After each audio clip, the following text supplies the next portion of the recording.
Tom Nevins, who is actually a social archaeologist, gave an interesting discussion about ancient Central America, in which he said in 1521, Cortez led a group of Spanish soldiers to what is today Mexico City.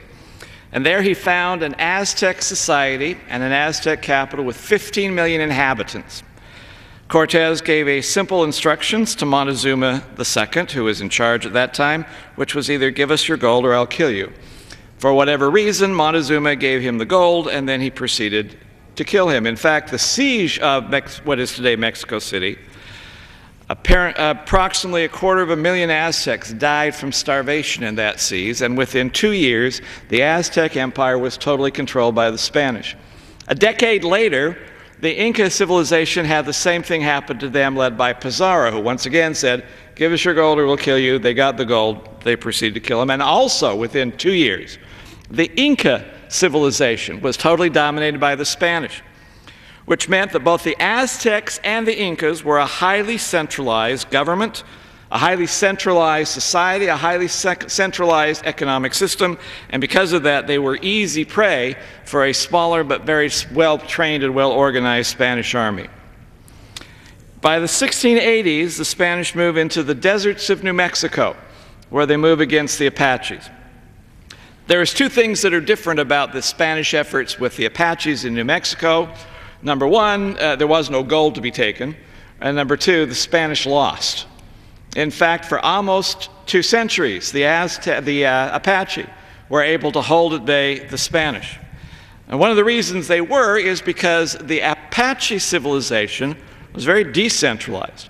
They had tribal leaders, but as the tribal leaders either captured or killed, they just simply got another tribal leader.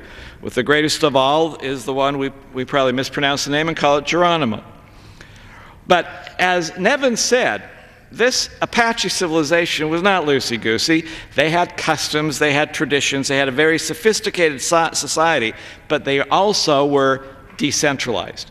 I am told that in the Apache language, the word "you should" simply does not exist.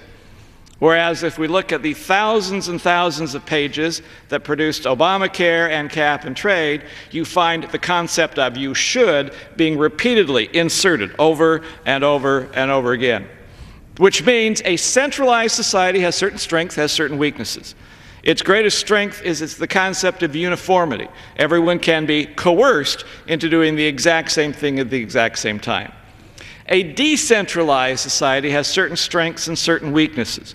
Its greatest strength is creativity, flexibility, and the opportunity of its people to have options in the way they like. Now, I know, Mr. Speaker, you and probably Mr. Sussman are wondering what I am actually doing here. I came into the wrong special order.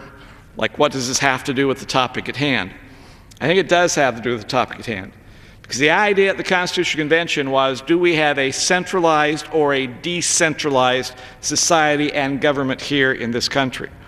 And indeed, they tried to separate powers horizontally between the 3 branches of government, but more significantly and more importantly, vertically between the national and state government as a specific way of trying to make sure that we had a decentralized system of government.